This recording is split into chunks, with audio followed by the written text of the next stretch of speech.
Assalamualaikum warahmatullahi wabarakatuh. Perkenalkan, saya moderator dari kelompok 5 dalam mata kuliah pengantar manajemen dengan dosen pengampu Nita Sofia SPD MPDE.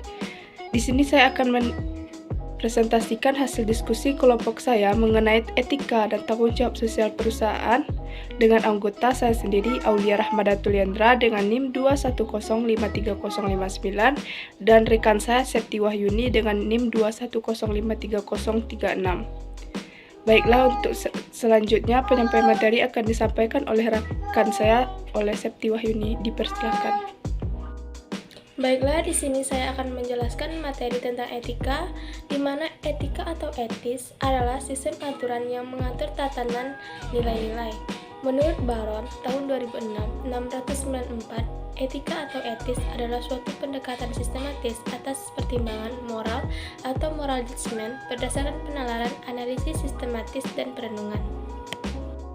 Selanjutnya, etika manajerial, perilaku etis dan tidak etis. Etika manajerial merupakan standar perilaku yang memandu manajer dalam pekerjaan mereka. Walaupun etika Anda dapat mempengaruhi kinerja Anda dalam sejumlah hal, tidak ada ruginya menggolongkan dalam 3 kategori yang luas. Selanjutnya, perilaku etis merupakan perilaku yang mencerminkan keyakinan perseorangan dan norma-norma sosial yang diterima secara umum sehubungan dengan tindakan-tindakan yang baik dan benar. Perilaku tidak etis merupakan perilaku yang menurut keyakinan perseorangan dan norma-norma sosial yang dianggap salah dan buruk. Penyebab perilaku tidak etis yang pertama, standar etika seseorang berbeda dengan standar etika yang berlaku di masyarakat. Kedua, orang memilih untuk bertindak egois. Ketiga, dikarenakan kepentingan pribadi. Keempat, tekanan dalam pekerjaan yang berat. Selanjutnya, tanggung jawab sosial perusahaan. Tanggung jawab sosial perusahaan atau corporate social responsibility adalah kewajiban kepada masyarakat yang ditanggung oleh pemerintah. Menurut Wikipedia, tanggung jawab sosial perusahaan adalah suatu konsep bahwa perusahaan memiliki berbagai bentuk tanggung jawab terhadap seluruh pemangku kepentingannya, yang diantaranya adalah konsumen, karyawan, dan pemegang saham, masyarakat, dan lingkungan. Dalam segala aspek operasional perusahaan yang mencakup aspek ekonomi, sosial, dan lingkungan. Selanjutnya, jenis CSR. Yang pertama, sosial, diarahkan pada kegiatan penyelenggaraan kesejahteraan sosial melalui rehabilitas sosial, jaminan sosial, pemberdayaan sosial, dan pelindungan sosial terhadap penyandang masalah kesejahteraan sosial atau PMKS. Yang kedua, lingkungan, kegiatan pemberdayaan kondisi sosial masyarakat melalui peningkatan kapasitas, pendidikan lingkungan hidup, dan konservasi, pencegahan polusi, penggunaan sumber daya yang berkelanjutan, dan lain-lain. Yang ketiga, kesehatan, diarahkan agar seluruh wilayah dapat menyelenggarakan kesehatan yang memadai, meliputi usaha kesehatan, pembiayaan kesehatan, sumber daya kesehatan, sediaan farmasi, dan lain-lain. Yang keempat, pendidikan, diarahkan untuk mencapai bebas putus jenjang sekolah, pendidikan dasar dan menengah, beasiswa serta sarana dan prasarana pendidikan formal, non-formal, dan informal. Selanjutnya, mengenai tanggung jawab terhadap pelanggan. Tanggung jawab terhadap pelanggan pada umumnya terbagi atas beberapa kategori yaitu yang pertama, menyediakan produk-produk berkualitas.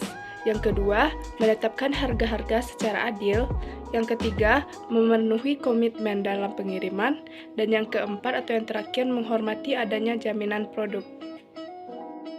Selanjutnya, tanggung jawab terhadap lingkungan. Yang pertama, tidak membuang sembarangan tempat, terutama di sungai. Hal tersebut akan mengakibatkan banjir dan pencemaran air sungai.